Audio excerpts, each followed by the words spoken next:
10 বছরের মধ্যে আমি আমার সামর্থ্য এখতিয়ার অনুযায়ী বিভিন্ন সময়ে বিভিন্নভাবে উন্নয়নমূলক কাজ মানুষের দোরগোড়ায় পৌঁছে দেওয়ার চেষ্টা করেছি। 2024-এ তৃণমূল ঐক্যবদ্ধভাবেই লড়বে। Diamond Harbour TMC MP of diamond Harbour আমার কাছে অগ্রাধিকার পাবে, তবে দল যে দায়িত্ব দেবে তাই পালন করব। দলে প্রবীণ নবীন দ্বন্দ্বের জল্পনা উড়িয়ে পৈলানের সভা থেকে বার্তা ডায়মন্ড হারবারের তৃণমূল সাংসদের। বেশ কিছুদিন ধরে তৃণমূলে নবীন প্রবীণ কোন্দলের জল্পনা ঘিরে তোলপাড় বঙ্গ রাজনীতি। এর মধ্যে শোনা যায় অভিষেক বন্দ্যোপাধ্যায় ঘনিষ্ঠ মহলে জানিয়েছেন আসন্ন লোকসভা নির্বাচনে তিনি নিজের লোকসভা ডায়মন্ড হারবারেই কর্মকাণ্ড সীমাবদ্ধ রাখতে চান। যদিও এদিন পৈলানের সভায় তিনি বলেছেন ডায়মন্ড হারবার আমার কাছে প্রাধান্য পাবে, তবে দল যে দায়িত্ব দেবে তাই পালন করব। সব ধরনের অন্তর্কলহ বা অন্তর্দ্বন্দ্বের জল্পনা উড়িয়ে দিয়ে তার দাবি আসন্ন সাধারণ নির্বাচনে তৃণমূল ঐক্যবদ্ধভাবেই লড়বে। ডায়মন্ড হারবার লোকসভা থেকে অন্য দলের প্রার্থীদের যে সম্ভাব্য নাম শোনা যাচ্ছে সেই নিয়েও এদিন বলতে শোনা যায় অভিষেককে। তিনি বলেন, অনেকে বলেছেন আমি ডায়মন্ড হারবার থেকে লড়ব, লড়তেই পারেন, অসুবিধা কোথায়? ছোট বড় মাঝারি যে নেতা আছেন আসুন, কোনো অসুবিধা নেই, কিন্তু ভোটের পর আবার অন্য কোনো অজুহাত দেবেন না। আগেও তো কেন্দ্রীয় বাহিনী দিয়ে ভোট করেছেন, ফল কি হয়েছে সেটা তো সবাই জানে। এদিন বার্ধক্য ভাতা প্রদান কর্মসূচিতে তৃণমূল সাংসদকে আরও বলতে শোনা যায়, আপনি 2 কোটি টাকার চাকরি 15 লক্ষ টাকা অ্যাকাউন্টে দেওয়ার স্বপ্ন দেখিয়েছিলেন, কিন্তু কিছুই করেননি। আমরা যা বলি তা করে দেখাই। আমরা যে বার্ধক্য ভাতা দিচ্ছি সেটা কোনো দান বা উপকার নয়, এটা আপনার অগ্রাধিকার। এরপরই অঙ্গীকার 100 দিনের কাজের টাকা দেওয়ার দায়িত্ব কাঁধে তুলে নিলাম। জানুয়ারি মাসের 1 তারিখ থেকে আমরা বার্ধক্য ভাতা ওয়ার্ড ভিত্তিক রেজিস্ট্রেশন ক্যাম্প তৈরি করে প্রায় 85,000 রেজিস্ট্রেশন আমাদের কাছে হয়েছিল, 85,000।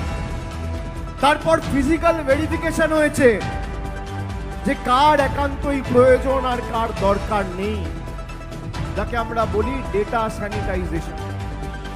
সেই ডেটা চেক করে প্রত্যেকটা বাড়িতে গিয়ে আমাদের প্রায় 15,000 16,000 ভলেন্টিয়ার স্বেচ্ছাসেবক কর্মীবৃন্দ তারা বাড়িতে গিয়ে সেই ভেরিফিকেশন করে শেষ পর্যন্ত দেখা গেছে যে 76,120 জন লোক ডায়মন্ড হারবার লোকসভা কেন্দ্রে রয়েছে যাদের সত্যি বার্ধক্য ভাতার প্রয়োজন রয়েছে। এটা বিশাল কর্মযজ্ঞ। 76,120 জন লোকের ব্যাংক অ্যাকাউন্টে কিভাবে সরাসরি ডিবিটি ডাইরেক্ট ব্যাংক ট্রান্সফারের মাধ্যমে 1,000 টাকা করে মাসিক সহায়তা আমরা পৌঁছে দিতে পারি। আমি আপনাদের অত্যন্ত গর্বের সাথে বলছি যে গত 2 মাস ধরে আমরা এই প্রক্রিয়াটা চালিয়েছি।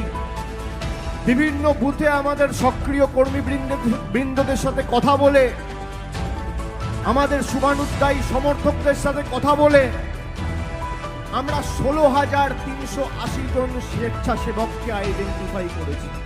কত? 16,380।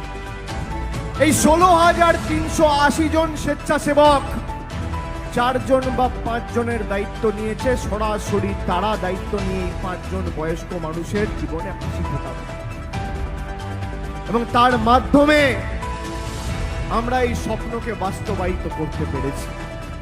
কিন্তু তৃণমূল কংগ্রেস আর অন্য রাজনৈতিক দলের মধ্যে পার্থক্য কি? অন্য সভা সমিতিতে মানুষ গেছে ভাষণ শুনতে, আর এখানে স্বপ্নকে বাস্তবায়িত হতে দেখতে এসছে। এটাই ডায়মন্ড হারবার। ব্যুরো রিপোর্ট, খবর আজকে।